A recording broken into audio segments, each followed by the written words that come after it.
আসসালামু আলাইকুম ভাই, তুমি কি মোহাম্মদ কাসিমকে জানো? এবং শিরক কি এবং ডিজিটাল শিরক কি? আমরা যে পণ্যগুলো কিনে থাকি, আমরা এটা কিভাবে চিনবো যে ওটা শিরক? এবং মোহাম্মদ কাসিমের স্বপ্নের ভিতর বিশেষ বার্তা কি? ওয়ালাইকুম আসসালাম। আলহামদুলিল্লাহ, জি চিনি। তিনি হচ্ছে স্বপ্ন মানব। আলহামদুলিল্লাহ, তার স্বপ্নগুলো সত্য। শিরক কি? তো শিরক হলো একটি মারাত্মক গুনাহ। শিরক হচ্ছে আল্লাহর সাথে আমরা শরিক করি। আল্লাহকে যদি দুই করি, তাহলে ওটা শিরিক হয়।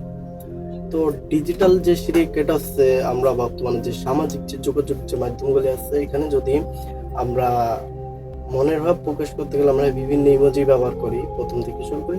তো আমরা তখন ওখানে একটা আমাদের মনের ভাব প্রকাশ করতে গেলে আমরা বিভিন্ন ইমোজি ব্যবহার করি। ওটা কিন্তু শিরিক, ওটা আল্লাহর সাথে শরিক করে। তো ওটা কিন্তু একটা মূর্তি আকার, ওখানে একটা চোখ আছে, একটা নাক আছে, একটা মুখ আছে, ওটা কিন্তু মূর্তি আকার। এবং আমাদের Facebook, WhatsApp, Messenger, imo, online যত প্ল্যাটফর্ম আছে, ইউটিউব, টুইটার, এখানে আমাদের প্রোফাইলে যদি কোনো প্রাণীর ছবি থাকে বা কোনো জীবজন্তুর ছবি থাকে, এটা কিন্তু শিরক, কারণ ওটা আল্লাহর সাথে শিরক করে।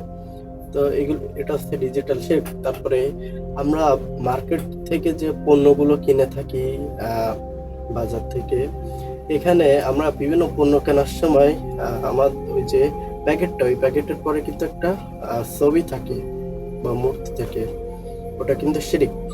ঠিক আছে? এই জন্য ওটা কিন্তু শিরিক। ওখানে একটা বিষয় ভাই তুমি খেয়াল করবা, ওখানে কিন্তু একটা ছবি থাকে, ওই ছবিটা কিন্তু শিরিক।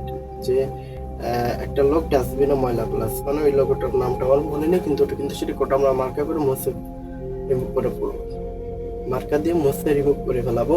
তো এইগুলো কিন্তু সব শিরকের অন্তর্ভুক্ত, এবং বর্তমানে সারা পৃথিবীতে এখন শিরকে লিপ্ত। এবং আমাদের ঘরের ভিতর যত ছবি মূর্তি, এগুলো সব আমরা বর্জন করি। এবং মোহাম্মদ কাসিমের স্বপ্নগুলো পড়ি।